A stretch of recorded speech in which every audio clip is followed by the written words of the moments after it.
Good morning, my ECO 3311 students. Today is June 11. So yesterday, Tuesday, I completed chapter 6, which was a chapter on the risk and term structure of interest rates. And I did assign homework number 3 based on that chapter 6, which is due this Friday at 11:59 p.m.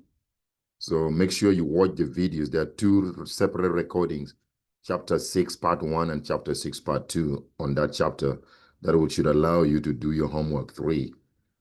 Today I'm going to complete chapter 8, which is a chapter on the structure of financial systems.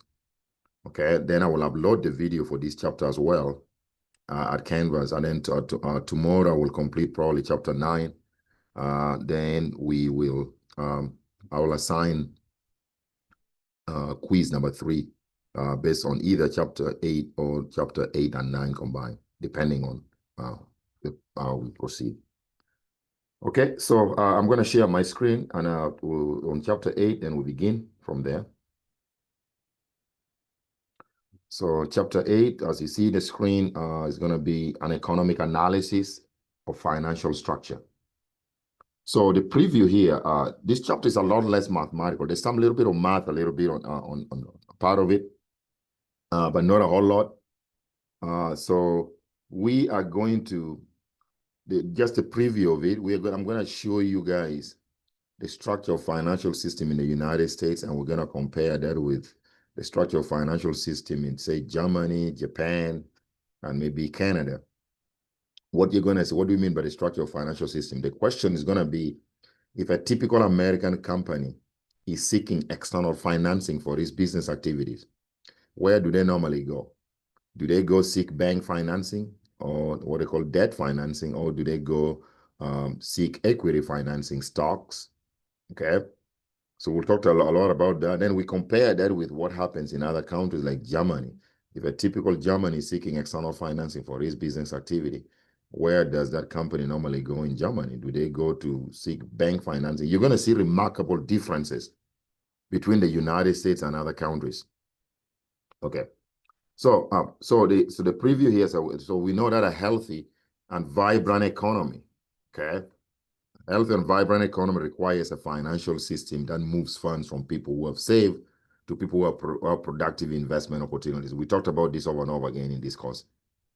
So here are the learning objectives for this chapter. We're going to identify some 8 basic facts about the global financial system. Okay, and then we shall summarize how transaction costs affect financial intermediaries. And then we're going to talk about, describe why asymmetric information leads to adverse selection and moral hazard. So we talked about the problem, one of the most important problems in finance that any financial expert want to solve is a problem of information asymmetry, or you can just call it asymmetric information.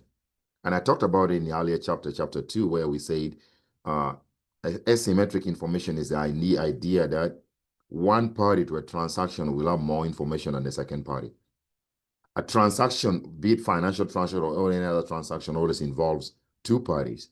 Most typically is going to be the buyer and the seller of some products. Okay, so the buyer of stock, potential buyer of a stock of a company, has less information than the company that is trying to issue that stock. The company has got more information about the company than the buyer does.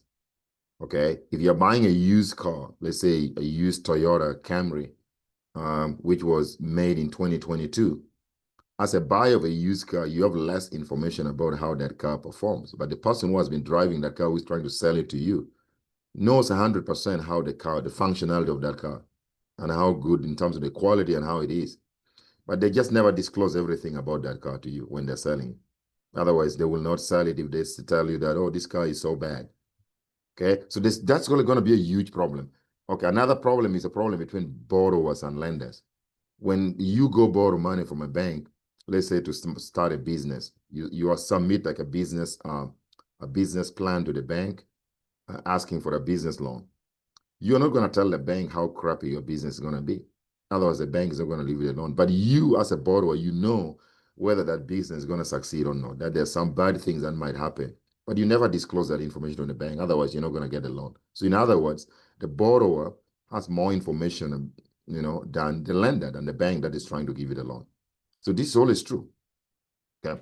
So, and then we're also going to recognize adverse selection and summarize the ways in which they can be reduced. Okay. And then we shall recognize what we're going to be talking about, calling it the principal agent problem, which arises from what? Moral hazard in equity contracts, and summarize the methods for reducing such types of principal agent problem. And then we are going to finally summarize the methods used to reduce moral hazard in debt contracts. When I talk about debt contracts, I'm talking about like bond financing and other debts out there. Okay, so let's discuss the basic facts about the structure of the what? The structure of the financial system, global financial system. Okay, so this chapter is going to provide an economic analysis of how our financial structure is designed and how different it is from other countries' financial structure. We talked about it, a lot about it. So the bar chart that I'm going to show you in the next slide in figure 1 shows how American businesses finance their activities using external funds. And we're going to juxtapose that with the German companies, Canadian companies, and the Japanese companies. Okay, so look at the bar chart first. So you can see that the yellow bars are going to represent the United States. The light yellow, we can kind of looking like orange, that's Germany. And then the light blue is going to represent Japan. And then green is going to be Canada. So let's start with the first, bank loans. So this bar chart is telling you, when you talk about bank loans, it's telling you that in the United States, if a typical American company is seeking external financing to expand its business activities, about 18% of the time, only 18% of the time they go seek bank loans. They're going to borrow money from a bank for the business activity. But look at in Germany, up to 76% of the time, that when a typical German company is seeking external financing for its business activity, they're going to go to the bank. And in Japan, it's even a lot higher. It's up to 78%. And in Canada, it's about what? About 56%. So what does that tell you on the onset? That tells you that perhaps one of the reasons why only 18% of the time that an American company is going to go to the bank to seek bank loans for business activities, maybe American companies have other sources of financing that other countries don't have. And also that emphasizes that maybe bank loans are more important in other countries than it is in the United States in terms of what? Supporting business activities. Because America has options, which we're going to talk about, like our stock market or non-bank, okay? But this tells you that in Germany and in Japan and even Canada, bank loans play a very big role in financing a business activities in Germany, in those countries. Let's go to the next source of financing, which is non-bank loans. So when we talk about bank loans here, we're talking about loans that are issued by commercial banks. Commercial banks are banks, or you can talk about credit unions, savings and loan associations. These are financial institutions that accept deposits from customers, and they turn around and give out loans. We call them banks. Okay, but we also have financial institutions that don't take deposit from customers, and neither do they give out loans. We call those institutions non-bank financial institutions, and we talked about it on day 1. So the non-bank financial institutions, where I'm talking about here, include like things like pension funds, institutions like pension funds, mutual funds, hedge funds, insurance corporations, insurance companies, etc. So these banks do not, we call them non-bank financial institutions in the sense that they don't accept deposit, but they could provide some capital investment for companies. Okay, so you can see in the United States, about 38% of the time. Okay, I didn't know, there are others which we can also call venture capitalism. Venture capital. Yeah. So about 38% of the time, if an American company is seeking external financing for their business activity, they're going to go to these non-bank financial institutions. Okay. And then in Germany, it's only about 10%. In Japan, it's only 8%. And then in Canada, it's about 18%. So you can see for the US, that probably tells you maybe one of the reasons why most companies, a lot of companies seek external financing for their business here in the United States by going through non-bank financial activity. Maybe those non-bank financial institutions are highly developed in the United States than they are in those countries like Germany, Japan, and Canada. And that's the reason why companies find it easier to access financing through those institutions. Okay. And then some of you might have thought that, oh, well, when a company is seeking financial external financing for business activities, we have been taught in finance that, they typically go to the stock market or the bond market. That's one way of raising capital. You can go and company can issue what? Common stocks. Or they can issue corporate what? Corporate bonds. They issue either corporate stocks or corporate bonds. So, which we call indirect finance. But it turns out that actually the financial markets, like bond market and stock market, are not the primary ways that companies finance their business activities across the board. Maybe in the United States, the bond market is a little bit better, up to 32% of the time. When a U.S. company is seeking external financing for their business, they're going to issue corporate bonds. But look at it in Germany, only 7% of the time that German companies are going to issue corporate bonds anytime they seek external financing, and then 9% for Japan and 15% for Canada. This also tells you that maybe perhaps the bond market in America is a lot highly sophisticated and well-developed than in other countries, okay? And then look at stocks. Some of you might have thought that, oh, stock is the primary way companies issue stock when they want to raise capital. But it turns out that is actually not true across the board. The stock activity, only 11% of the time in the United States, when a company seeks external financing, they go issue corporate stocks. That's quite small than what you might have thought. And then in Germany, it's only 8% of the time. In Japan, it's 5%. In Canada, it's about 12%. Okay. I took students to study abroad for a couple of years before COVID in the Czech Republic in Central Europe. And anytime we would visit the Czech Republic, we would be stationed in Prague. So Prague, then we would visit the central bank of the Czech Republic. And they would tell us that there were only 14, in 2019, there were only about 14 companies that are enlisted in the Czech stock market. Can you believe it? 14 companies constitute the entire stock market for the country. So that tells you how underdeveloped the stock market could be in some other countries. Okay. But this bar chart summarizes the differences between how American companies finance their business activities, external financing for their business activities, compared to other companies in other countries, like in Germany, Japan, and Canada. Okay. Okay. So based on this bar chart, we have about 4 facts which we can extrapolate, things that we can visibly see from this bar chart. Okay, so let's summarize the first 4 facts. The first one is that stocks are not the most important sources of external financing for businesses. That is true across the board. You see it here.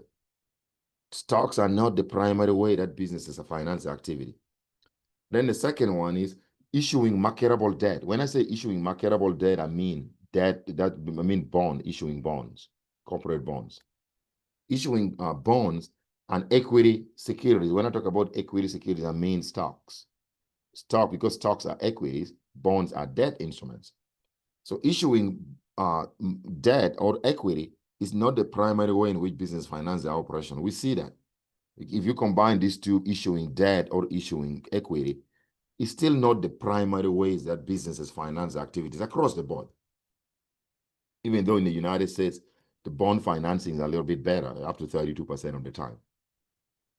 And then indirect finance is many times more important than direct finance. Remember on our second chapter, I gave you guys a distinction between direct finance and indirect finance. Direct finance is the idea that when a company seeks financing by So these two here is what we're calling direct finance. When a company issues stocks or issues corporate bonds, the money goes straight to the company. If you buy stock in a company, like say Microsoft, because Microsoft would have issued you what? Those bonds or stocks, the money goes directly to what? To Microsoft. That's why we call it direct finance. But if a company borrows money from banks or from non-bank financial institutions, the key idea is that we call those indirect finance, and money must first be saved in the banks, or these institutions, non-bank financial institutions, must first gather all the resources, and then they will make a decision whether to lend money to the businesses. So that's why we call it indirect finance, because money must first be saved, then the banks make decision on whether or not they're going to what? To loan out those funds to the what? To businesses. So that's why we call it these two channels here, these two indirect finance. Okay, this is going to be indirect finance. So you can see whether bank loans or non-bank loans, they are way many times more important than direct finance, than issuing stocks and bonds. That's what this point is emphasizing. And then the fourth fact is that financial intermediaries, particularly banks, are the most important source of external finance or funds for use to finance businesses. That is true. Financial intermediaries, especially banks, see, are the most important sources of financing business activities across the board in all those countries. Okay, see the bars are really high, at least for 3 out of 4 countries. Maybe not so much in the US, but in other countries like Germany, Japan, and Canada, they are really important. Okay, so these 4 sets of facts, the first 4 sets of facts there are directly related to this bar chart. The next 4 sets of facts, 5, 6, 7, and 8, because there are 8 facts, are not directly related to that bar chart, but is that there are things that we observe are true in the financial system. The first one is that, so number 5 is that the financial system is among the most heavily regulated sectors of the economy. That is true. I even mentioned it before sometimes. Okay? If me and you, let's say there's a guy called Johnny and me, I'm Andrew, and we all want to start some business. So let's say Johnny wants to start a shoe business, and I want to start a bank. Who do you think is going to get a license from government to run these businesses first? Of course, it's going to be the shoe company. The government is going to quickly issue licenses to operate a shoe company than they do to operating a license to operate a bank. They're very careful because the government knows that if a shoe company fails anywhere in the middle of nowhere, in the middle of America, it has got insignificant impact on the broader economy.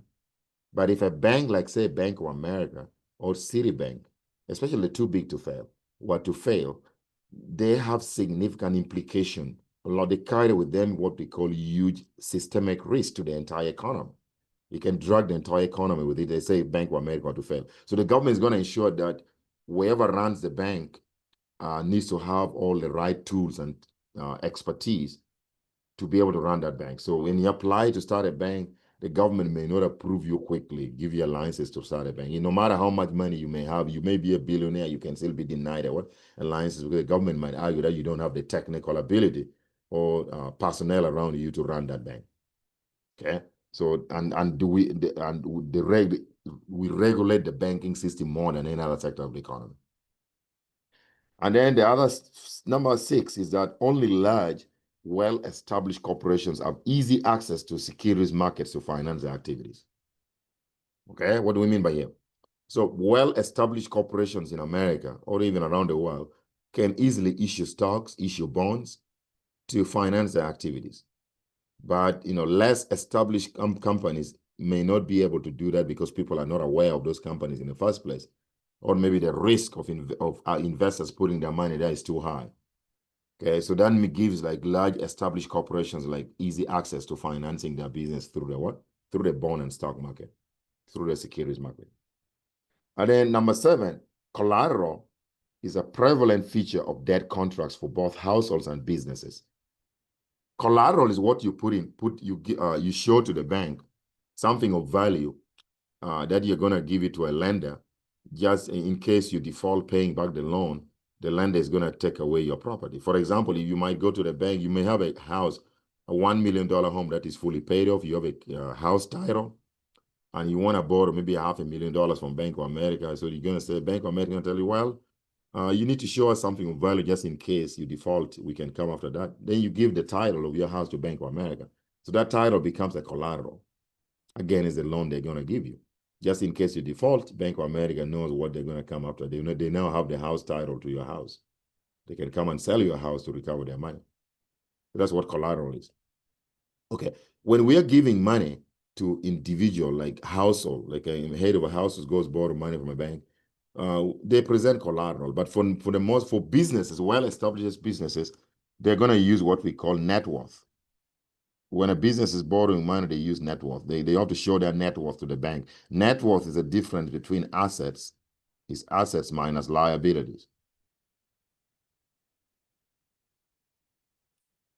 Okay. For example, if you're borrowing money as a business and you show the bank that, oh, your company has got the assets is maybe $60 million, and then the liability is only $10 million, the bank is gonna give you mean you have a net worth of $50 million.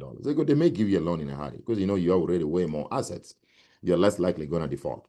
But if you go try to borrow money where your company only has a total assets of $10 million, but the liability is like $60 or $50 million, it might be a steep climb for you to get a loan from a bank, an uphill battle for you to get that loan. Then the last fact about is debt contracts are extremely complicated legal documents that place substantial restrictive covenants on borrowers. Yes, debt contracts are complicated. If you borrow money, first of all, we talked about restrictive covenant. Restrictive covenants, these are legal. There are legal documents that borrowers sign on, which mandates them to stick to the plan when they borrow money from a bank. So let's say, for example, I went to the bank and I tell the bank that, well, bank, lend me $10 million. I want to start this extremely profitable factory in my hometown, producing product A. And then after the bank gives me the loan, I don't use the money for what I told the bank I'm going to, or you can use only part of it. I go horse racing in Vegas. To prevent that from happening, the bank is going to make you sign a legal document which says that if you borrow money to do activity A, the money must be used for that activity A. If later on the bank finds out that, because the bank can send their loans officers to your facility to verify whether you are actually utilizing the money on the business venture that you told the bank you're going to invest in. If later they find out that you use the money for something else, you can be prosecuted because you sign a legal document that says that you must use that money for what? The purpose you borrowed it for. It's actually legal out there. If you go and lie to the bank and borrow money that, oh, you're going to use that money for business activity A, and then after borrowing money, you're going to use it instead for another business activity B. Business activity B could actually be more profitable than business activity A, which you approved for the loan. But because you didn't tell the bank you're going to use the money on business activity B, that means you're broken the law, right? So you could be, so this restrictive covenant is some legal document that mandates you to stick to the plan of the business that you told the lender. And the restrictive covenants are not only in borrowing money. Professional athletes sign on these contracts a lot. For example, think about it, if you are recruited to play in the NBA, let's say you sign a $50 million contract to play for the San Antonio Spurs for the next 5 years, okay? The team might say, well, that's a lot of money we're paying you as an athlete. So we need to protect you, because protecting you means protecting the team. The team is going to ensure that you don't break your legs, you don't engage in risky activities. So most professional athletes are actually required to sign restrictive covenants that if you sign a contract to play for the Spurs, you need to stick your mind, or you need to only concentrate playing basketball. They're going to restrict you from doing risky activities like skiing during the off season, like mountain biking, because those are very risky activities that could lead you to breaking your legs. Okay. But I've seen a lot of ball players out there, even though they sign restrictive covenants, they still go do whatever they want to do anyway during the off season. Okay. So let's talk about we talked about this in the past in chapter 2. Financial intermediaries help to reduce financial costs, transaction costs,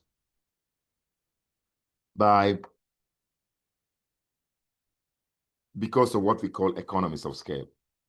Economies of scale is idea that what a well-developed financial institution is going to reduce the average cost of transaction. So if I put the average cost of executing a financial transaction, remember, anytime a bank or even you yourself, you're trying to sell a house, there are costs that you incur. Selling a house is not free. You're selling your own house, you need to pay the what? Commission to the broker, to the brokers who are going to, mortgage brokers who are going to help you sell that house. Okay? You might, so they make a lot of money. So let's say this average cost, and then here we put the size or volume of transaction.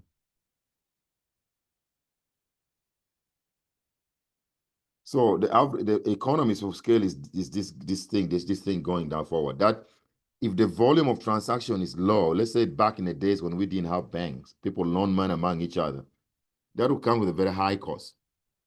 Okay, the average cost would be very high, C1. But with today's well-developed financial institution like banks are able to loan money.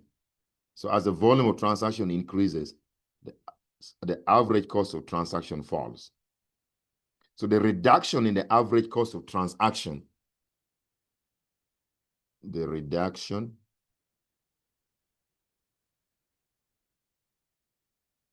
in the average cost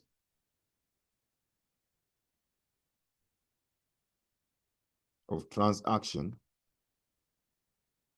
as the volume or size of transaction increases.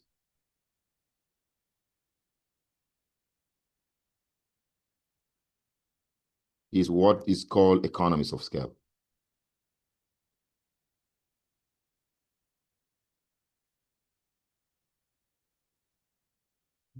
Economy of scale is referred to the reduction. So as a volume, so that's what we benefit from a well-developed financial intermediary like banks. If banks are well-developed, they're able to cut down costs of what? Executing a financial transaction. And then we also, we benefit from the expertise, okay, of financial professionals working in the bank. Sometimes you can call your bank and you talk to a person on the phone, asking, oh, how much balance do I have on my savings account? And then somebody says, man, you have a lot of money on your savings account. Have you heard about these products? You could invest this money in mutual funds. We could help you because this money just sitting is not earning you any return. So you're getting free expert advices from financial professionals for free. So now let's talk about the main problem of finance. Here's where I want you to start paying attention because we're going to talk about some very groundbreaking paper. Okay. Asymmetric information, adverse selection, and moral hazard. So we talked about it that, first of all, information asymmetry or asymmetric information is defined as what? Symmetric information is one of the main problems in finance. Is when one party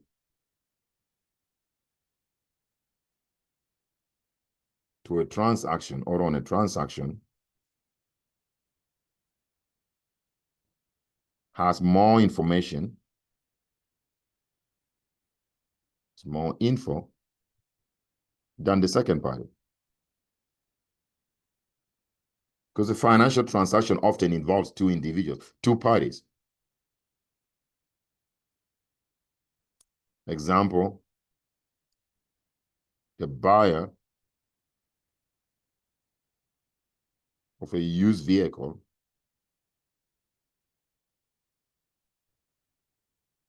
always has less information than the seller.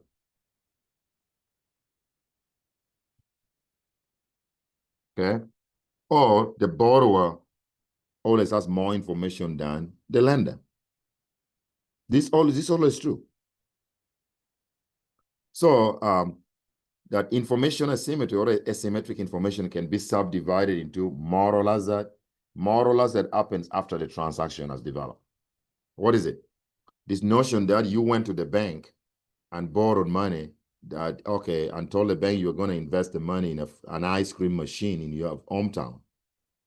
You borrowed, like, say, $2 million. And then after the bank has approved you for the loan, instead of going to build that factory, you go horse racing in Vegas instead. You go gambling powder and money in Vegas.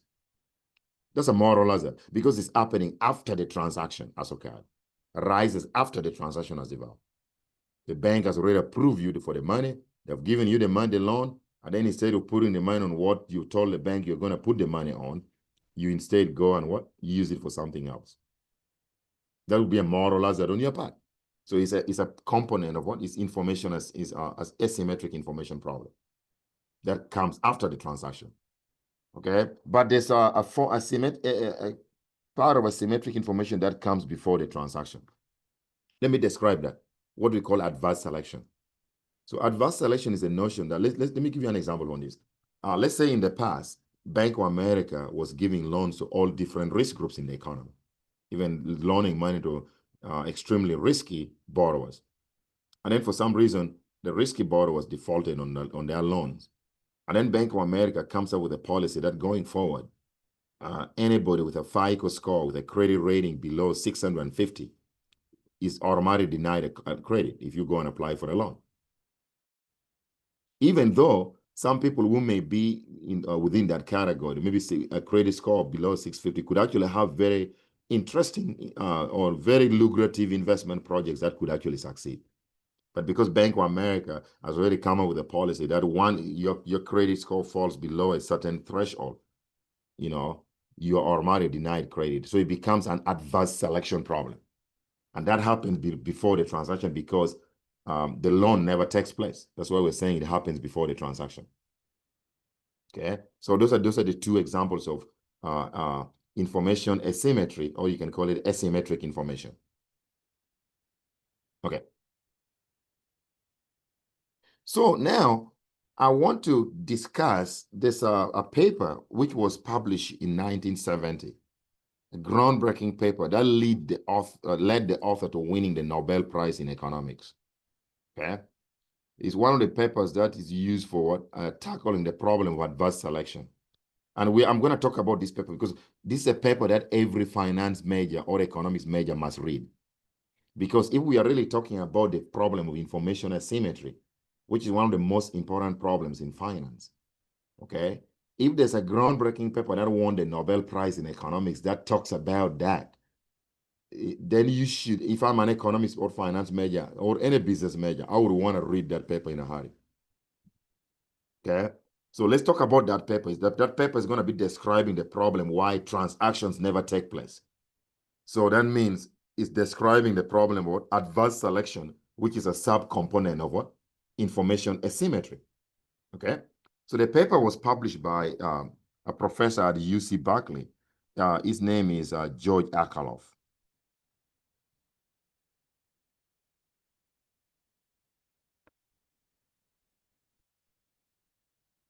And I put a copy of this paper online at Canvas. If you want to read it, it's optional read. But I'm going to break down because the paper is written in a technical language. If you are not used to economic, technical, mathematical language, you may not, but I'm going to break to you what the paper talks about. Okay. So this paper was published in 1970 in Quarterly Journal of Economics, which is one of the best. It's an MIT journal, one of the best in the business. QJ.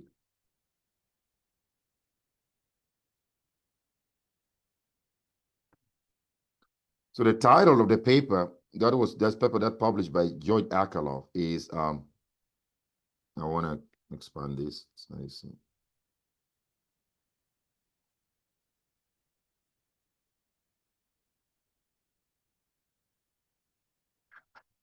It looks weird.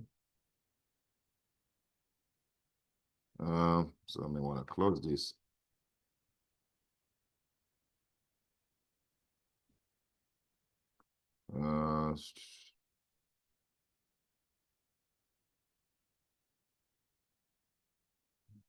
Let me insert another slide.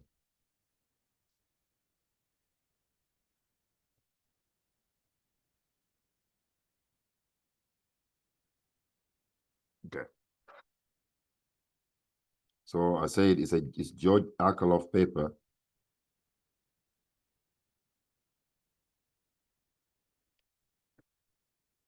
(1970). The title of the paper is "The Market for Lemons." Kind of sound weird.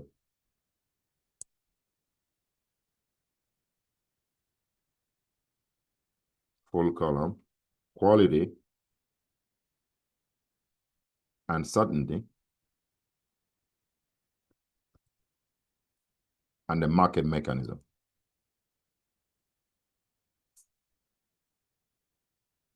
Groundbreaking paper that won the Nobel Prize in economics.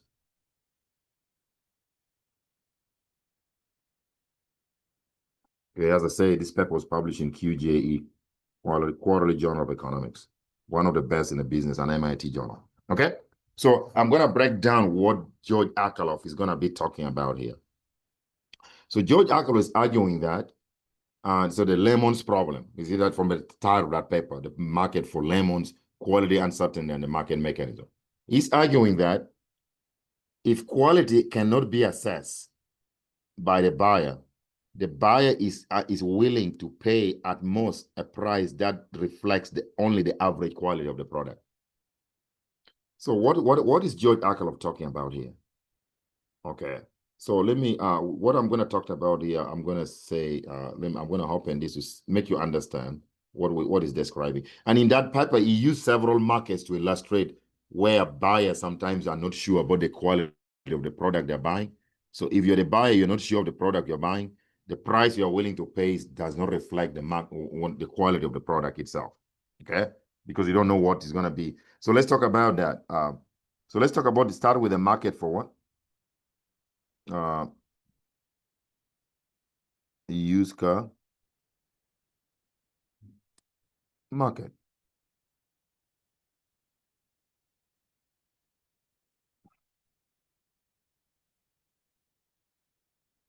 So remember, this paper was written in 1970s. In the 1970s, 60s, and even 80s, we did not have the technology that you guys have today, that if you're going to buy a car, you go to the dealership, whether it's a used car, you get what they call Kelly Blue Book, which gives you the actual book value of the vehicle. You have what they call Carfax, which is today. We didn't have Carfax back in the 1970s. These are big new technologies that buyers can use, can check the history of the vehicle, where the vehicle has been involved in an accident. That wasn't there in 1970s, 1980s. Carfax, Kelly Blue Books that you guys have today, we didn't have them back in the days. So if you were buying a used car, you say you went to a dealership to buy a used car, you are the master of the person selling you that car. But the person selling that car has got 100% information about that vehicle, but they're not going to reveal the bad things about that vehicle to you, because they know if they say they reveal all of them, then you're not going to be willing to buy that car. The best that you could do in 1970s, 60s, and 80s was basically what? Maybe going for a road test for with a vehicle and taking it to your local mechanic to have it checked. But even if you took the vehicle to a local mechanic, your local mechanic, then may not discover all the structural problems in the engine. They're going to diagnose a few problems, but not wholly, not fully. So still, you would be, anytime you buy a used car, you are not sure as a buyer whether the used car is going to be of high quality, is going to do well, or it's going to turn out to be something that's going to give you grief, a car that is going to start breaking on you every 2 weeks. You can never tell. So according to George Akerlof, anytime a buyer of a used car goes to buy this vehicle, in a vehicle they're buying, they are what? They are so let's talk about, we're gonna draw like a scale here. So on this side of the scale, we're gonna see, if you're on the right side of the scale, we're gonna say this car is what? High quality.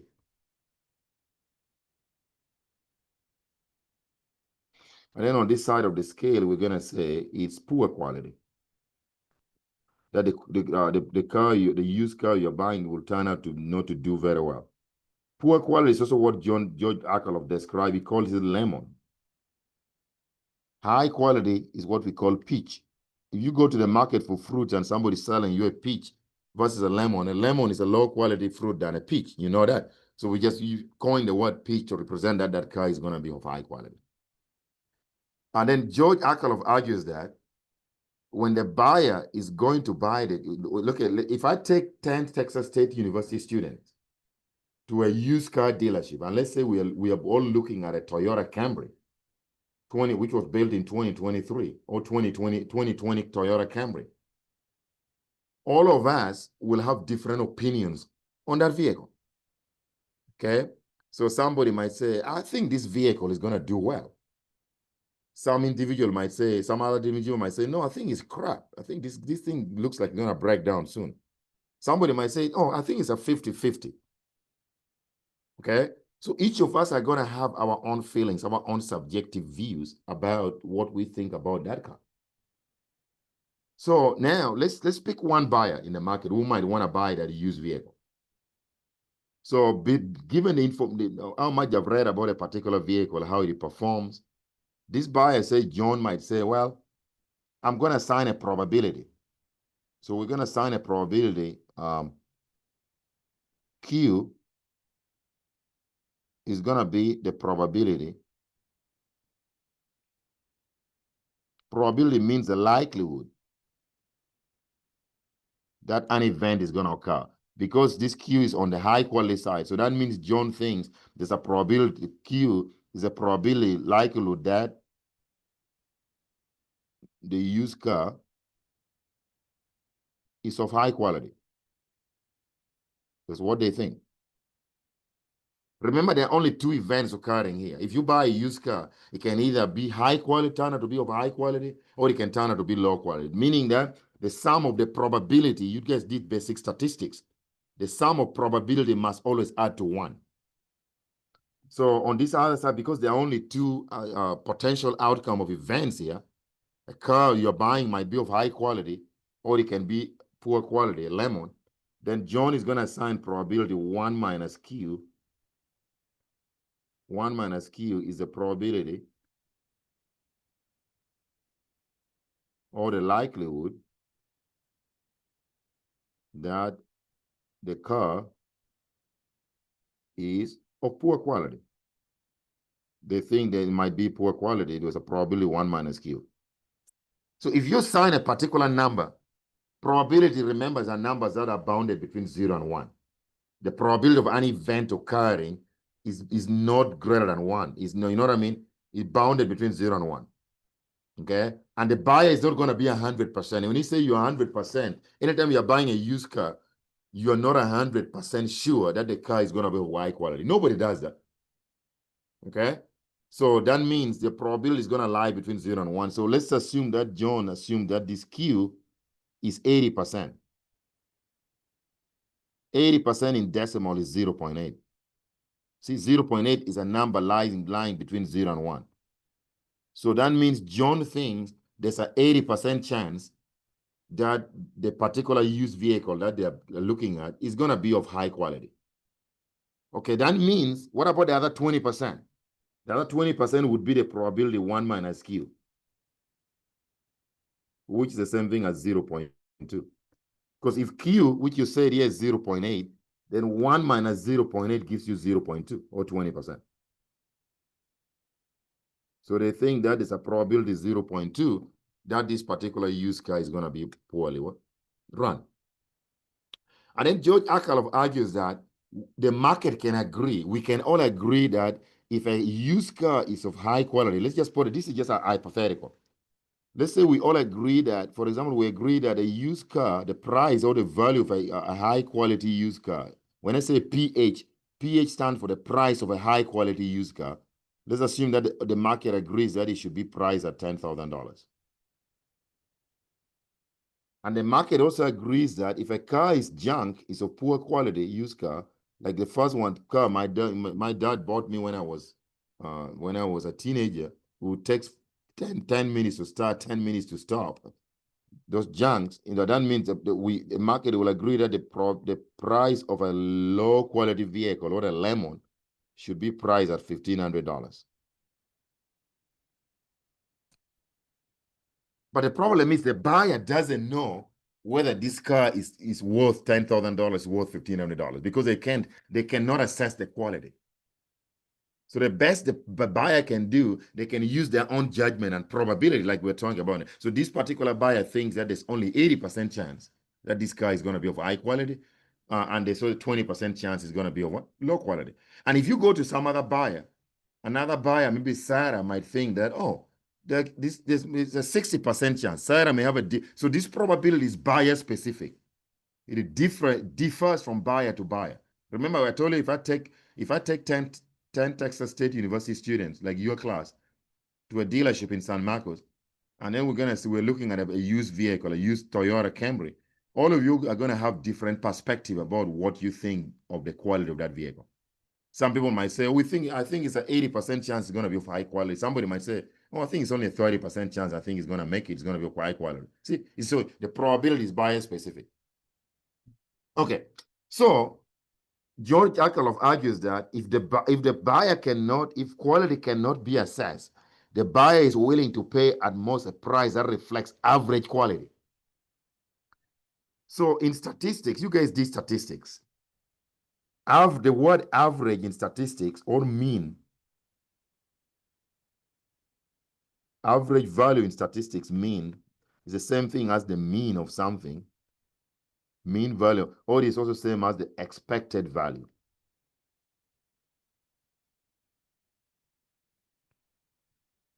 Okay?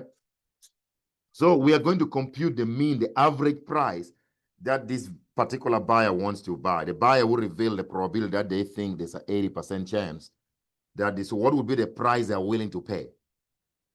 Because they're never gonna, because we know the probability, we know that the price of a high quality vehicle is 10,000. But when this buyer thinks, will never think that this car is 100% of high quality. So meaning that the price is willing to pay must lie in between the price of a lemon and the price of a high quality product. Average price means a price in between these two prices, between 1,500 and what? 10,000. Okay? So the notation for expected value or average value or mean, we're going to call it what? EP. So the EP stands for expected price that this buyer is willing to what? So this is expected price or average price or mean price. Okay? That is that expected price is you're going to take, the formula is you're going to expected price, you take the probability Q that this buyer thinks that this vehicle is going to be of high quality, and you multiply it by the price of a high quality vehicle. And then you're going to add to it the probability 1 minus Q, because there are only two possible events that might occur here. If you buy this vehicle, it may be of high quality or it may be of low quality, a lemon. So that means and then we take the probability 1 minus Q that this vehicle is gonna be of low quality, and then we multiply it with the price that the market agrees on should be the price of a lemon or low quality vehicle, which is very easy now. So that means for this example, for this particular buyer, the expected price they're willing to pay is gonna be probability Q. We said Q was what? 0.8 for this buyer. So we're gonna take this. Okay, so we're gonna take the probability. We're gonna do 0.8 multiplied by the price of what a high quality vehicle should be, which is $10,000. And then we add to it the probability 1 minus Q that they think the car is of low quality, which in this case is 0.2.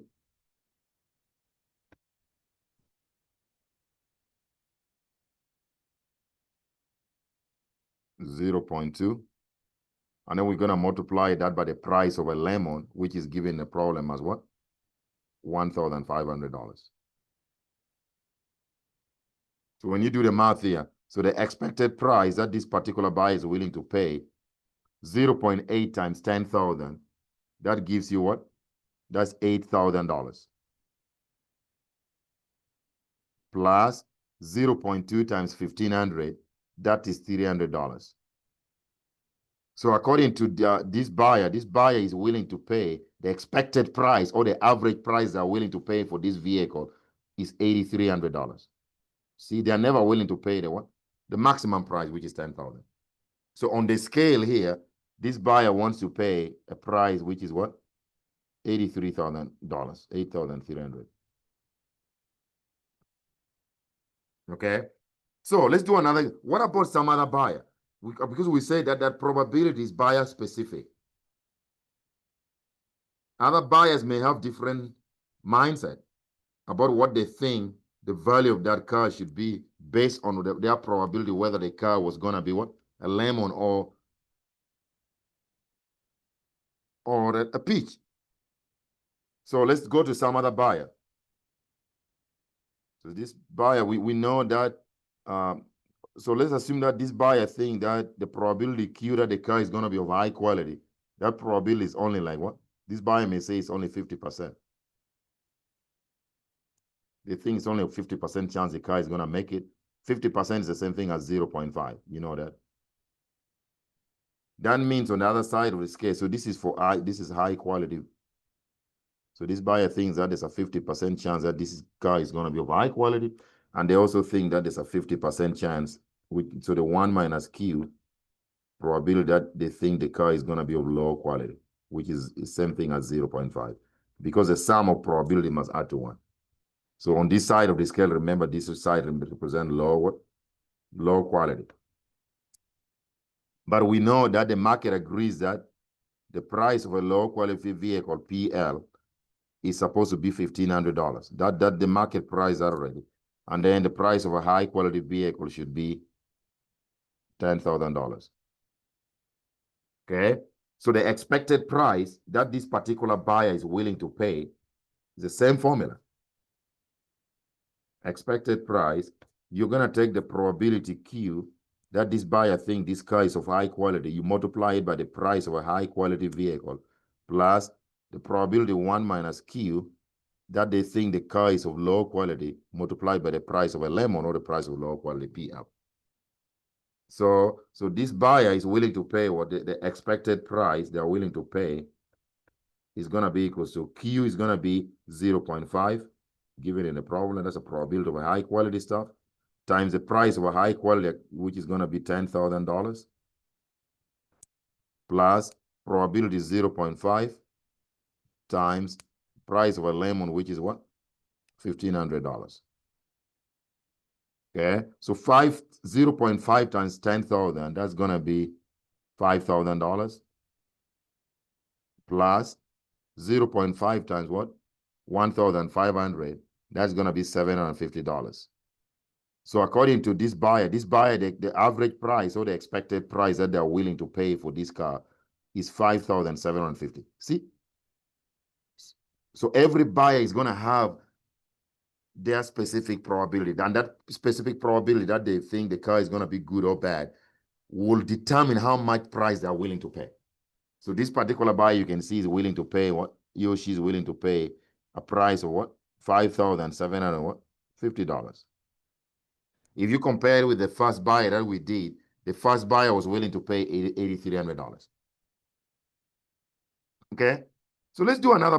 We could think about another buyer who really thinks this car is bad, and then you let's do one more so that you get to be familiarized yourself with how you calculate this.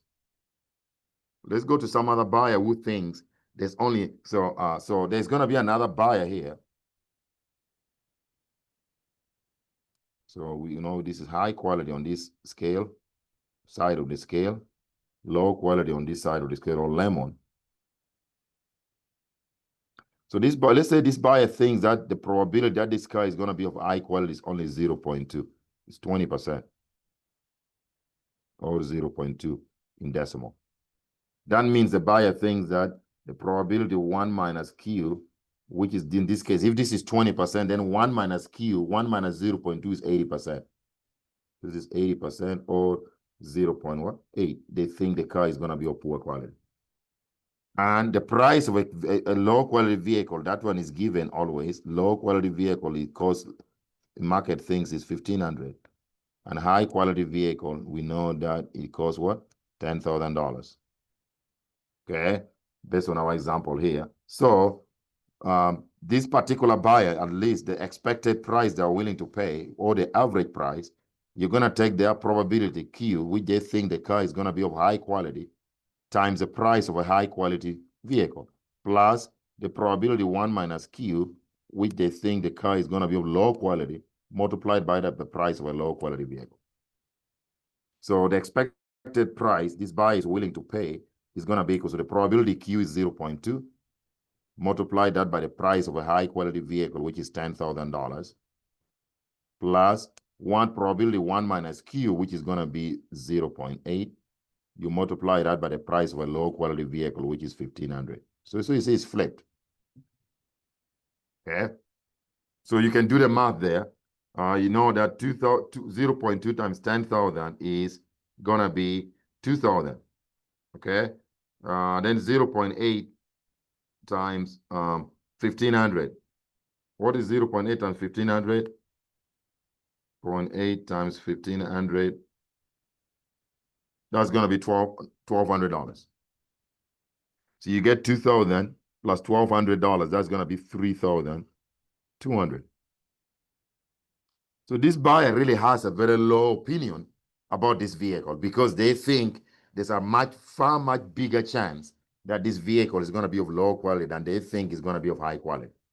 And the resulting expected price that they're willing to pay, or the average price that they're willing to pay, is more skewed towards the price of the lemon. That is $3,200.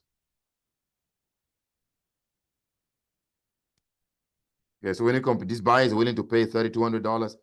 The previous buyer was willing to pay $5,750, and then the first buyer was willing to pay $8,300. So now you can see, not every. So that's what George Akerlof is illustrating here. And it doesn't stop there. So we illustrated this using a market for what? Used car. George Akerlof argues that this problem is not only stopping in the market for used car. It goes even in stock market. Okay, if I ask you guys a question, anytime you're planning or contemplating buying a stock of a company, are you 100% sure that the stock is going to do well? No. If that's the case, then we would all be millionaires. If you're going to buy a stock, anytime you buy a stock, you're 100% sure that it's going to do well. So he extends the analysis to the what? To the stock market and other markets as well. So think about it. So George Akerlof is going to argue that. Let's go to the stock market.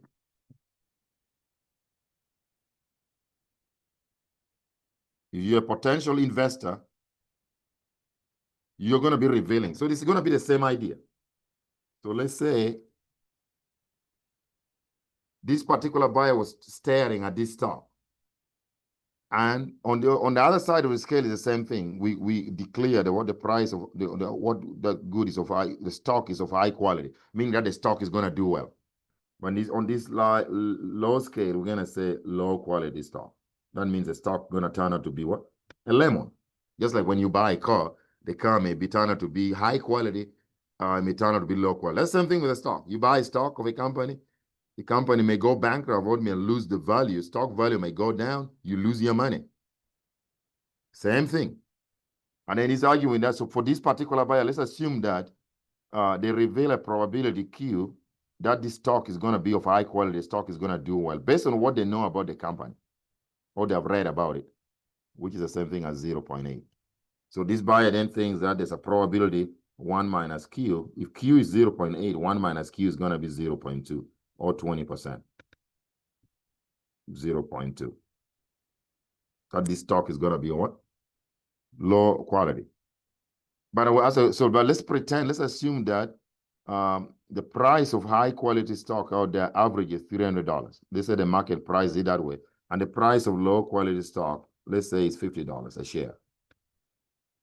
So that means then the question is, what is the expected price that this particular investor wants to pay for this stock? So the expected price or the average price that they're willing to pay for this stock, you take the probability Q that the stock is going to be of high quality, multiply by the price of a high quality stock. Formula is the same. plus probability 1 minus Q that the stock is going to be of low quality multiplied by the price of a lemon or price of a low quality stock. So according to the information you see on that scale, this buyer's expected price or the average price they're willing to pay is going to be 0.8 times, because Q is 0.8, times the price of a high quality stock, which is $300, plus probability 1 minus Q, which is going to be 0.2, that the stock is going to be a lemon multiplied by the price of a lemon, which is $50 in this case. So based on our simple example here, this potential buyer of this stock or potential investor is willing to pay how much? So 0.8 times 800, what is that? What is 0.8 times 800? That is $240 plus 0.2 times 50, that is $10. So this particular buyer is willing to pay up to $250. See, the price they're willing to pay will never be the same as the price, the maximum price, like for a high quality stock, which is 300. It lies between the price of a lemon and the price of a high quality or the price of a peach. In this case, the price they're willing to pay at least a lot skewed towards the what? The high quality stock than it is towards the what? The lemon.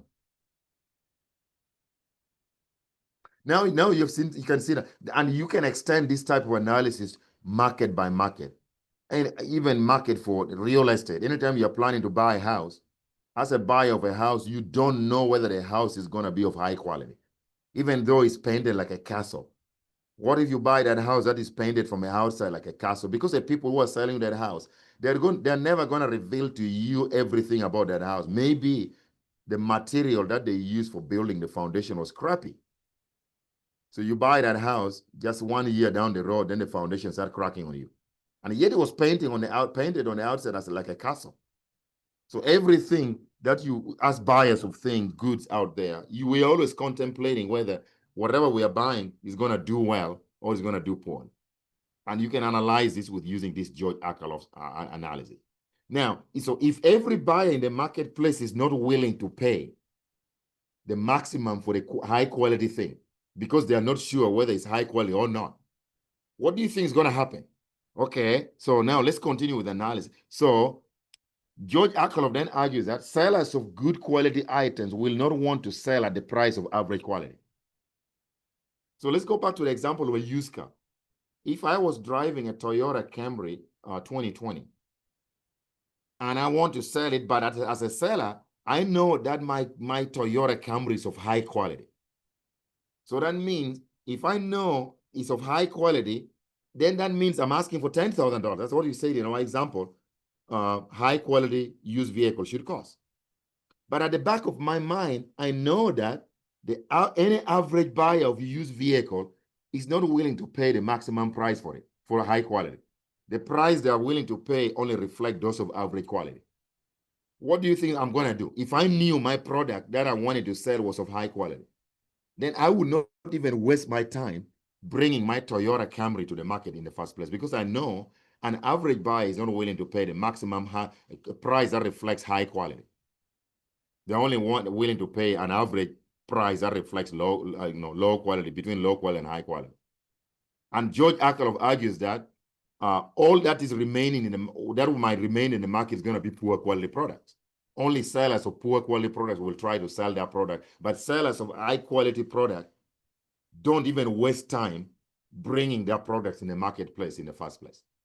They don't, because they know an average buyer is not willing to pay the maximum price for it. So if all that is left in the market is of poor quality, and sometimes a buyer may realize that all is left in the market is poor quality, the buyer may decide not to buy at all. And that explains why the used car market in America used to perform very poorly. That's why George Akerlof won the Nobel Prize on that paper. It's a brilliant paper. He also argues that one of the reasons why the stock market is very volatile, sometimes performs very poorly, is because of this lemons problem. Because he's arguing that American private companies, there are so many private businesses in America which are run very well. So if the CEOs of just like HEB is a perfect example. HEB is not a publicly listed company. It's by the way a private company. You cannot buy shares in HEB like you normally buy stocks. They haven't gone public yet. And we know that it's a very successful grocery store or retail grocery store in Texas. Okay, so according to George Akerlof, if they say the owners of HEB, if they know that their HEB is a well-run company of high quality, they're not going to waste their time taking HEB for public offering, like initial public offering. So they should start trading like a public company. They don't waste their time because they know the average buyer of stock will view HEB as an average. You know what I mean? They're not willing to pay the maximum price that reflects its quality. And then he argues that good private American companies that are run well typically don't list their stocks in the stock market to be trading as public companies. And then most of the time, sometimes we end up with only poorly run companies. And that sometimes explains the stock market volatility. Very powerful paper when you think about it. But you can extend this analysis to all other markets. Okay? So make sure you know how to calculate this expected price. Because I'm going to be bringing you several questions on an exam or a couple of questions on exam and on what I've gone through three, 4 examples already. So you know how to calculate that expected price. You just take I'm going to be giving you the probability that each buyer is seeing. Sometimes when I write it, I might say, suppose the probability is symmetrically distributed. When I say the probability is symmetrically distributed, that's a one thing I was saying is 50-50. So that means you're assigned probability Q to be 0.5 and 1 minus Q to be 0.5. Anytime I say symmetrically distributed. But most of the probability distribution between what we think as a low quality or a high quality product is going to be asymmetrically distributed. Like maybe a 70%. And in the cases where it's asymmetrically distributed, I'm going to give you those probability. I'm going to say the buyer thinks a 70% chance that the car, whatever they're looking, is going to be of high quality. Meaning, or even though I don't give you the other one, you know the sum of probability out to 1. That means 30%, 1 minus 0.7 would be 30% chance or probability that is going to be what? That's a 1 minus Q would be of low quality. So you can do, then I'll give you the price of what a low quality product should sell for and what a high quality product should sell for. Then you can calculate the expected price. So it's very easy. Okay. So let's proceed here. So now, now that we have demonstrated the problem of asymmetric information here, we can now go ahead and start talking about solutions, tools that we can deploy to solve adverse selection problems. Remember, adverse selection problem is what George Akerlof has portrayed here. The transaction may not take place at all. Because he's saying that, let me say that again, he's saying that if quality cannot be assessed by the buyer is only willing to pay the price that reflects those of average quality. They're not willing to pay the maximum price that reflects high quality of a product. And if the sellers of high quality products will know that, well, if they bring their product in the market, the buyer is not willing to pay the maximum price that reflects its quality. So they don't waste their time bringing those products in the market in the first place. Okay? And if the buyer realizes that if all that is left in the market is of poor quality, the buyer may choose not to buy at all. So that means that the transaction never takes place. Remember, adverse selection is a symmetric information problem that happens before the transaction. The transaction gets cut off because of that. So now let's talk about what could be what are the solutions that we can put in place to solve this adverse selection problem. One potential solution is a private production and sale of information. Okay, what do we mean by this? Okay, so there are companies in America that are engaged in what we call data mining. There are few companies. One of those companies called that engage in private production of information is called Value Line. You can go check them out. So what does Value Line as a company do? What they do, they do research, what we call data mining, almost all companies in America.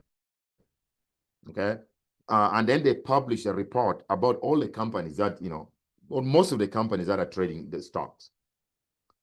So if I'm a potential investor who want to buy stock in company A, but I didn't know exactly about how that company is, I just go and buy the magazine, the information that Value Line has provided, because they do data mining. They collect a lot of information about companies, and then they publish this in reports in magazines, like investment magazines.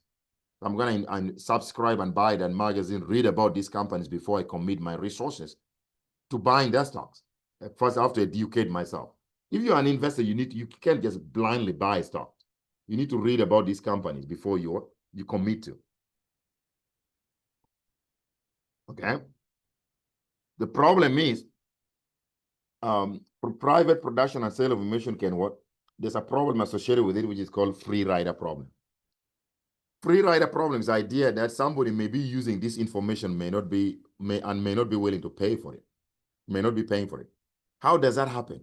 Because if Value Line is selling their magazine and we should access information from Value Line before we buy stocks, some investors may follow the leads of other investors.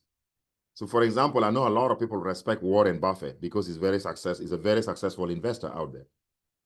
So, and we know that Warren Buffett does not just wake up one morning blindly buy stocks. He reads, he makes informed decisions before he buys stocks. And we believe that Warren Buffett might be investing in this type of information provided by Value Line. So, as a small investor who follow the leads of Warren Buffett, I'm just gonna say, oh, Warren Buffett knows that this stock is gonna be. When I see Warren Buffett buying stock A, I'm gonna buy stock A as well. When I see him buying stock B, I'm just gonna follow his lead. So in that case, I would be actually using the information that Warren Buffett has bought without me paying for it as a second investor. So that's the problem with free ride. Some people will be free riding on the service without paying for it. But anyway, still a good idea if we have companies that can collect us information on other companies and they sell us those information to inform us. So we are better informed. That's one problem with reducing this adverse selection problem. Maybe we would make decision and actually trade. Transaction will take place. The second solution is government regulations to increase information to to potential investors. This already happened through regulation, through the U.S. government. There are several regulatory agencies like the SEC, the Securities and Exchange Commission, which requires that all publicly traded companies in America publish their income statements, quarterly statements. So companies are required by law to publish their income statement showing how much assets they have, what's the liability of the company, what's the profit, the quarterly profit they've made, what's the total revenue of the company. Okay, so government regulation can help to increase information if the government mandates that all publicly listed companies must publish their income statement. I can go and read the income statement to give me a clue of how the company is performing so that I can decide whether or not to buy stock in that company. Okay, but this not always works to solve adverse selection problem though, but still gives more information and idea. And then financial intermediation always solve the problem. Okay. When banks, strong, high, okay, what I mean by financial intermediation is the idea that if we have like strong banks that are highly developed, banks do share information. Remember, one of the adverse selection problem in the loanable funds market is that the lenders of funds, the banks may not have enough information about borrowers. That's why sometimes the transaction never takes place. But in a highly developed banking system or financial system, banks do share information. So if somebody went to Bank of America 10 years ago and borrowed funds and never paid back, that information has been shared with all other banks in the system. If they go back and they want to borrow from Wells Fargo already have your information. So financial intermediation would provide banks more information to solve this asymmetric information, including adverse selection problem. So the banks should not just be adversely selecting creditors. They actually verify to make sure that the creditors they can give out a loan even based on somebody's relatively low credit rating because of their credit history with other banks. And then collateral and net worth. This solves all the problem in the world. So if I went to the bank and I said, even if my credit was the worst ever, and I told the bank that, hey, lend me $2 million or $1 million. I want to start for my small business. and the bank punches my credit, whatever, look for my info, they find that my credit is really so bad. The banks could deny me the loan, but guess what? They're not going to deny. If I told the bank that, hey, I already have a house which is worth $5 million and it's fully paid off, and here's the title. That's what we call collateral. Even if your credit was the worst, the bank is less likely going to deny you credit, because the bank knows that there's something of value called collateral that you're going to provide them, so that if you fail to pay back the loan, they're going to come after your house and sell your house. So collateral is going to solve this problem, the adverse selection problem. And companies that are providing net worth will solve that problem as well. Because if you show a company shows that, oh, we have a lot of assets relative to liability, you're gonna get credit for the business for sure. There was some implosion in America. In 2001, there was some corruption scandal that you guys, there was one of the major companies called Enron Corporation. They declared bankruptcy in December 2001. Up to that point, the largest bankruptcy declaration in U.S. history. You can imagine. So what was Enron doing? The Enron collapse illustrated government regulation can lessen asymmetric. Government needs to regulate the market. Government was not during the Bush administration. I mean Bush Jr. The government deregulated. They removed most of the regulation in the marketplace. So government was not regulating company. And this company, Enron, was basically engaged in some kind of corruption scandal. Like they were basically providing inaccurate information in their accounting reporting, in their reporting of the books of account. Until when they got caught in 2001, and then the company stocks plummeted, and then it led to the collapse of the company, filing for bankruptcy. So let's talk about how moral hazard affects the choice between debt, and equity contracts. Okay. Before I talk about how that choice is going to happen, there's what we call the principal agent problem, mostly in what? In equity contracts, in equity markets. What do we mean by this?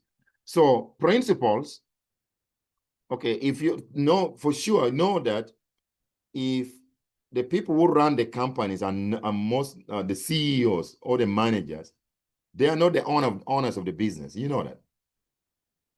Okay. So the manager or the CEO is what we call an agent of the company. They are not necessarily the owners of the company. They just run the company on behalf of the principals. The principals are the owners of the company. The owners of the companies are what we call stockholders. So there's always a clash between these two. If I ask you guys, how many American CEOs get fired every year in a boardroom? What do CEOs do sometimes, which might be contrary to what the owners of the company want? CEOs sometimes want to maximize power. They may want to pay themselves huge bonuses. You read that in the news all the time. Sometimes they may take private jets on the private island, and charge the bill on the company. All those things are going to run counter to how they want what the owners of the company or the stockholders want their business to be run. Because the stockholders, they want the company to be profitable, the company to grow. But sometimes what the chief executive might do, because they want to maximize their own power, they want to get paid huge bonuses, might be contrary to what the owners of the company want. So that the problem, the budding of AIDS, people are, principals and with what we call the principal agent problem, or you can just call it the stockholder manager problem. These two groups are always butting heads. Okay. Because one of the reasons why the principal agent arises, because there has to always be a separation of ownership and control of the firm. So managers pursue personal benefits and power rather than the profitability of the firm, and that's what brings the conflict between the two. The principal agent problem only doesn't stop to the CEO stockholder relationship. It's everywhere, even in politics. Okay, if I ask you guys, politicians whom we elect and send to, say, Washington, D.C., whether you're congressmen, okay, they're our agent. And then we, the electorate, people who elect these politicians, we are the principals. So if you tell me in modern American politics that the politicians whom we elect and send to Washington, D.C. or wherever, or even in the state legislature, always do what is good, what they promise that what they're going to do when they ran when they ran the campaign, what they promise as electorate, then we should be fooling ourselves. You know that. So there's always a problem between the principal agent problem not only stops on the CEO stockholder relationship, it's also day-to-day the relationship between politicians and their electorate. Okay. So anyway, the question then how moral hazard will affect the choice between debt and equity contracts. Okay. So one of the things I'm going to share with you is that if you have, somebody may have $50 million to invest, and you're choosing whether to invest in the debt market or buy, debt means you're buying bonds. Equity means you're buying what? Stocks. Remember, when you buy stocks, you buy equity, you become a stockholder, you become a part owner of the company. If you buy bonds like corporate bonds, you don't become, the company just owe you money. They're going to pay you with interest. Bondholders don't have ownership in a company. Okay, investing in bonds do not guarantee you ownership, but investing in stocks guarantee you part ownership of the company. So if you become a part owner of the company, you are the shareholder of the company. You remember, your profit or your dividends depends on how the company performs. That means you are going to be concerned about how the chief executive who runs that company is running the business. Okay, so that means you have an additional burden to care about how the company is run if you're the stockholder. But if you're the bondholder, you may care a little bit, maybe because if the company goes bankrupt, you may not get paid. But you're not going to be on their on their business. You don't control how the business run. You just only wait whether your money is going to get paid back with interest, because bond don't guarantee all. So because there's a lot of conflict between principals, stockholders, and managers. If I had $50 million to invest, that means I might want to become a stockholder or become a bondholder. And I know there's additional headache of becoming a bondholder, stockholder, that I might be bad heading with with my CEO, the CEO of that company. Then sometimes I may just choose to use my $50 million to buy bonds instead, because I don't want to be batting head with the CEO. So that could influence the choice of what I want to invest my $50 million on. Okay. But here are some of the tools that can help to reduce the principal agent problem, this CEO stockholder problem. One is monitoring, what we call costly state verification. What do we mean by that? So this is a notion that that the owners of the company or the stockholders have less information, because this is actually a symmetric information problem. Principals have less information. The owners of the business, if you contribute $50 million to start a business and somebody's running that business for you, who has more information? The CEO who runs your business every day, or you just sitting in the backyard somewhere? Of course, the CEO has got more information than the what? Than the principal, than the what? Yeah, CEO more information. The owners of the business or principals or stockholders, they have less information. So how do we reduce this information problem between the chief executive and the what? And the stockholders? One is monitoring their activities. And monitoring can come through what we call regular what? Regular audits. So as the owners of the company, if you want to know what your CEO is doing, instead of auditing them for once in a year, you could audit them what? Quarterly. That means you put pressure on them to provide information about what they're doing with your money. But there's no free lunch. That's why we're calling it costly state verification. It costs money to hire audit companies to audit the company. It's going to cost you money, you know. But at least you get the information. You're going to close this information gap that exists between the CEO running your business on your behalf. If you request for more information through regular audits.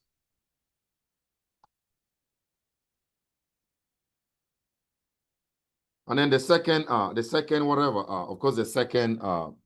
problem to solve the principal agent problem is government regulation to increase information. Government regulates companies, especially publicly listed companies.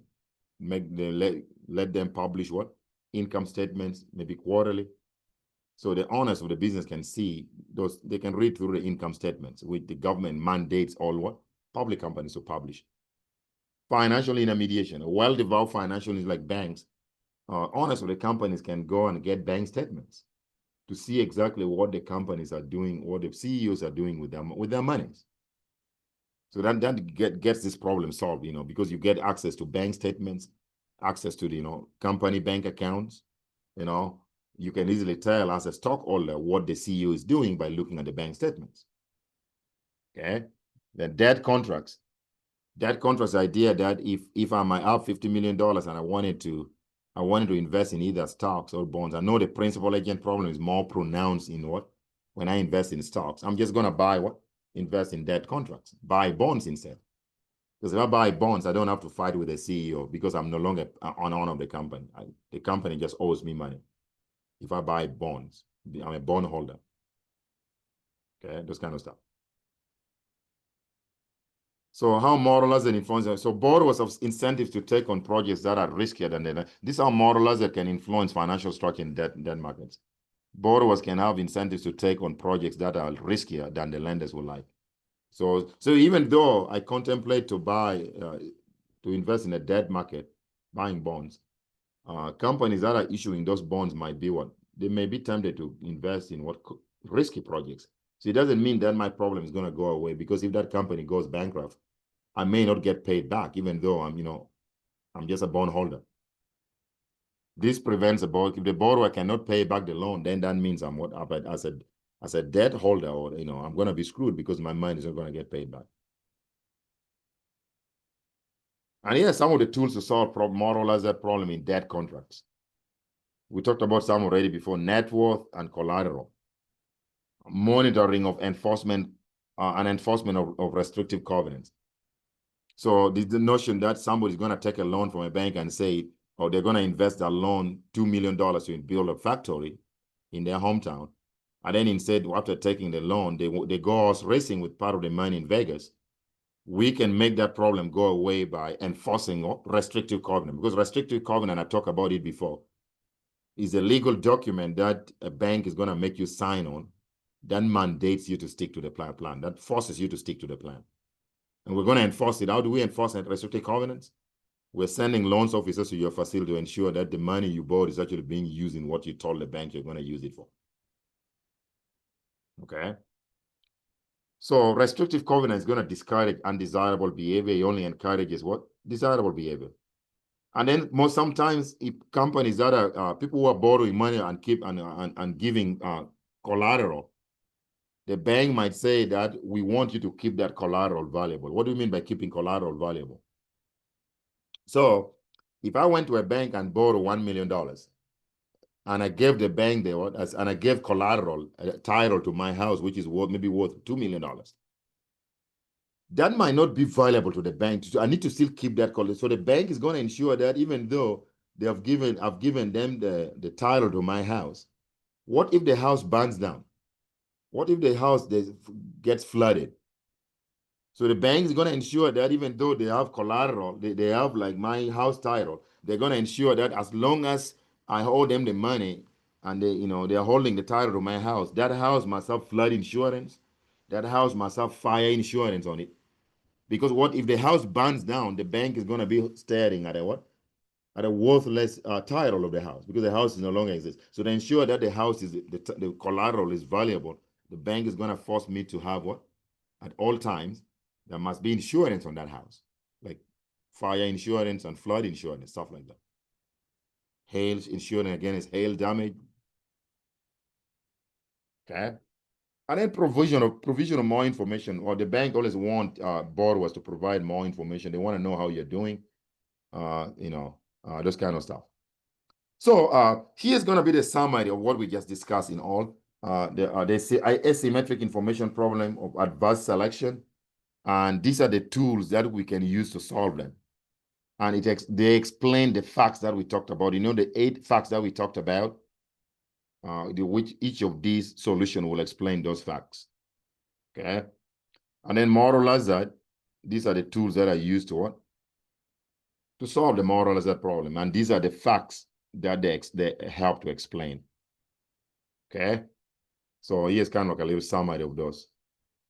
And then the last part that I want to talk about before the end of this chapter, what about financial development and economic growth? So let's extend this analysis to developing countries, because what I seem to have been discussing is applicable to advanced economies like the United States, Germany, Japan, Canada. Those are advanced economies. What about developing nations or poor countries? So there's what we call financial repression, which is created by an institutional environment which make financial development not take place. Like things like poor systems of property rights in developing countries. We rarely have property rights issues in the United States, but it's something very common in developing countries, knowing who owns what, or the right to intellectual property. What do we mean by that? In developing countries, you may not know who owns what. There's problem with rights. People sometimes own property, what they call communal ownership of property. Okay. And then governments don't protect those property rights. Let's say you invent something in a poor country. I always give reference. If Lady Gaga was born in Ethiopia or some poor country, she would not be successful. Why? Because after our first CD, the Poker Face came out, anybody would duplicate those CDs and be selling them on the road for $1, and the government would not protect them. Because in those countries, governments don't protect intellectual property rights just like the way they do here. Here, you duplicate somebody's album and sell it, you go to jail, okay? So the US government protects intellectual property. That's why if you invent something, you come out with something new, whether it's a song, whether it's a technology, the government is going to issue you property rights, like copyrights, or the copyrights that you get patent rights, especially for that are issued to people who are discovering like drugs, new drugs. Okay, so that's but in developing countries, there's poor system of property rights. Nobody protects them. So there's less innovation that takes place in that part of the world. And then there's the poor legal system that allows them not to enforce even what? Restrictive covenants. Weak accounting standards. Government intervention through directed credit programs and state-owned banks make it impossible for private sector-led banks to grow in those countries. So the financial systems in developing and transitional countries face several difficulties that keep them from operating efficiently. In many developing countries, the system of property rights, the rule of law, constraints on government expropriation. Government expropriation is the idea that the government can wake up one morning and take over your property or take over your company. It's very common in developing countries. Think about it. If you own a business in North Korea, Kim Jong-un can just, because he's a dictator, he can just wake up one morning and tell you, get the hell out of here. Your business now belongs to what? North Korea. Okay, so the fear of expropriation is what makes the banking system and the systems, they are not developed very well like a way here. In America, it's less likely that a government is going to take over a private enterprise and claim that is now government owned. We don't do that here. So government expropriation, which stands for the idea that the government can take over a private property or private company, is a common feature of developing countries. Countries that are run by dictators or where there's no rule of law. Okay, and then there's corruption issues in those countries. So those are the things, additional problems that developing countries can have. It's just additional case studies for China. You can study it during your free time. Read about the property right issues in China and what the government of China is doing to go more to privatization of industries that were owned by Chinese government. So this concludes my discussion of chapter 8. So make sure you watch this video again. I'm gonna upload it at Canvas. And then an assignment that I'm gonna assign might be quiz number 3 is gonna be based on this chapter as well. Okay. Chapter 6 was already uploaded yesterday, recording. So, and I've assigned homework number 3, which is based on chapter 6. So quiz number 3 is going to be based on this material of this chapter. So make sure you watch the video and you're taking notes, just like you would be in class when I'm engaging on the board face-to-face. This is similar to face-to-face, because I write on the screen, you can follow what I'm doing. But you must watch the video. You cannot just not watch the video and expect to pass this class. It's not going to happen. Thank you very much. The next video that I'm going to be recording is going to be on chapter 9. That's going to come tomorrow. Chapter 9 and chapter, I would say chapter 9 and chapter 12. We're going to skip chapter 11 and what?